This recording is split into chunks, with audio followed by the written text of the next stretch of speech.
This week in episode 10, we talk about what my unique ability is not, your cash hammer, and the most important question you can ask a seller to open up seller finance options.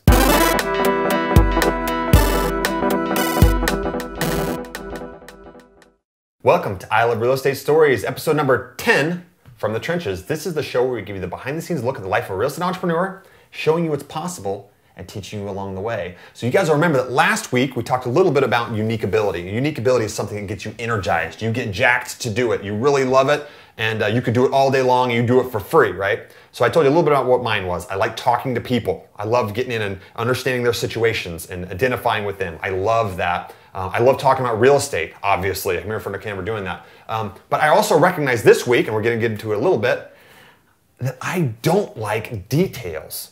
I don't like details. So one of the things that I'm doing this week is, I talked to you a little bit last week about creative deal structure, how Pete Fortunato does creative deal structures, and how I'm pretty good at creative deal structures too, but I haven't got a lot of creative deals recently because my representatives that are going out there selling don't understand creative deals. So what am I going to do? I need to teach them. I need to train them how to do that. So this week I've been preparing for a training that I'm going to do for my outside reps, which we're going to record. And those are details, the details of actually preparing for this seminar. Now, if this seminar was prepared, if I could just go up there with my PowerPoints, and if I was ready to go right now, I would love it. I would get up there and just be extremely excited just to share all this stuff. 'Cause this stuff that's in my head, man, I'm so excited to share it. But in order to get there, I need to go the details of going out exactly what it is I want to say in a systematic manner so the people that I'm teaching get the highest value out of that. So let me show you what I mean. Here's how I work the details. I do all these little notes like this to myself. Okay, I'm writing all these notes to myself, and then I go up on my whiteboard and I do stuff like this. You guys will see right now my whiteboard is just full of stuff, right? It's just full of stuff because this is how I think. I have to mind dump all the stuff on here. This is the direction I'm going to go with the seller finance deal, and here's some examples of what I'm going to use for the seller finance deals. But all this stuff is in preparation so that when I go to give that seminar, if you will, that the people will get the most value out of that because I'll have well thought out ideas. But again, that doesn't change the fact that there's details involved there. There's a lot of details involved there. But in order to give you guys some value, maybe we'll talk a little bit about seller finance, okay? With seller finance, the reason I'm doing this is a lot of people are in real estate. If you're a real estate investor, you know that most people go in there with what I call the cash hammer. They just say, you've got to buy that house at a discount. So you got to go in there and get your cash hammer and beat it over the seller's head and try to get them to take a really low price for their house, right? And that happens quite a bit. And most people, that's the only tool in their arsenal. It's their cash hammer. They're beating someone over the head with that, right? Now, when that doesn't work, what happens? You've got a lead that's not working with the cash hammer. If that's the only tool you've got, you see everything as a nail, right? Well, when you structure deals creatively, you can have other tools, which are the creative finance tools, which is what I'm going to teach the seminar on.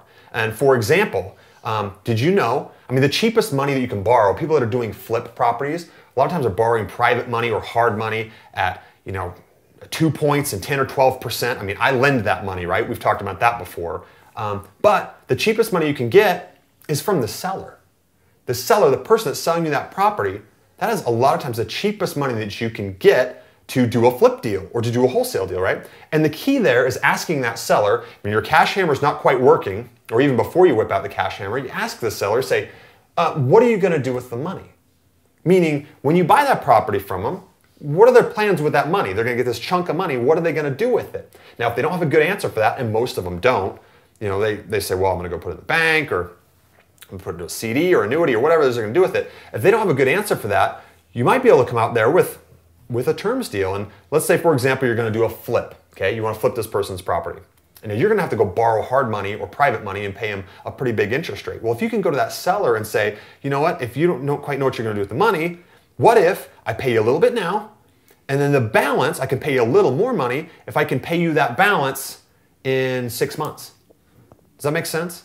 So you can pay maybe $20,000 down, and then if there's a $200,000 balance on that, then in 6 months from you, you're paying that $200,000 balance. Now the key there is you're not paying any interest a lot of times, and you don't have to pay a monthly payment. So that way you can use that seller's money, maybe even pay them a little bit more for the property because you didn't have to incur those interest costs or those holding costs. Now that's just one of the many structures you can have in the terms with your terms tool, right? So if it's not working with the cash hammer, you can definitely switch it to the terms. So I've used terms deals multiple times to save money and to create value for the seller and to make a deal work. And I'm actually going to go out there, and this is what I'm doing these details on, of working terms deals and showing people how to work terms deals so that we can maximize on our leads that we're getting. So when that cash hammer is not working, we can still make something work with the terms. So anyway. Do you remember when the shift happened for you, where you shifted from just using the hammer to realizing that a lot of other things can be done in terms of like the terms part of it? Yeah, you know, it happened extremely early in my real estate career, probably my third house that I bought. The thing was, as a new real estate investor, I didn't have any money. So generally, you make your best deals when you don't have any money because, look, you don't have any other options, right? You're trying actively to figure out, you got to get the money. You got to get some money, right? But I've always been pretty good at listening to people. So I found a guy that had a property he wanted to sell, and I was going to keep it as a rental property, and I really didn't have any money, so I needed him to finance me because I wasn't really bank financeable either. And so I naturally shifted to a terms deal, and I didn't even know, I didn't have any training on terms deals. I just thought to myself, he's got these needs, I've got these needs, why can't we work it out something like this? So it sort of happened organically while you were actually meeting with him, rather than like you didn't learn this in a book and then have the situation and like, oh, aha, I could do this. You just were listening to him and you said, oh, okay, he's saying this, and what if? And the wheels were spinning. Yeah, that's kind of how it happened for me, and I made it work. It worked for him. I took what he needed, I took what I needed, we blended the two, we made it work, and it was a good deal, and it turned out to be a great terms deal. So that's how it happened for me, but I think a lot of people just don't think that way. You just got to think, go listen to the seller, why would they want to sell their house, understand that, and then ask them, what are you going to do with the money? Now, that question, what are you going to do with the money, is the key to opening the door to terms deals. So again, remember, put away your cash hammer sometimes, put on your listening hat and ask that question. What are you going to do with the money? The thing that I remember distinctly hearing you say at one point was to remember that the seller isn't like you. Which I think is invaluable advice, because I know myself, oftentimes I think, oh, why would that person do that? That's a ripoff, and you wouldn't even ask someone for something. I think he would still say today that it was a huge benefit for him, which is counterintuitive to a lot of people. It's like, what? Why would that be? Well, if you were in his shoes, you would recognize that he got what he needed because he's not like you. He's him, right? And it was a better situation for him and it was a better situation for me. So it really was a true win-win. I really like that idea of remembering that they're not like you. Exactly. Put away the cash hammer. Put away the cash hammer. No, you got to keep that out. But give them other options too.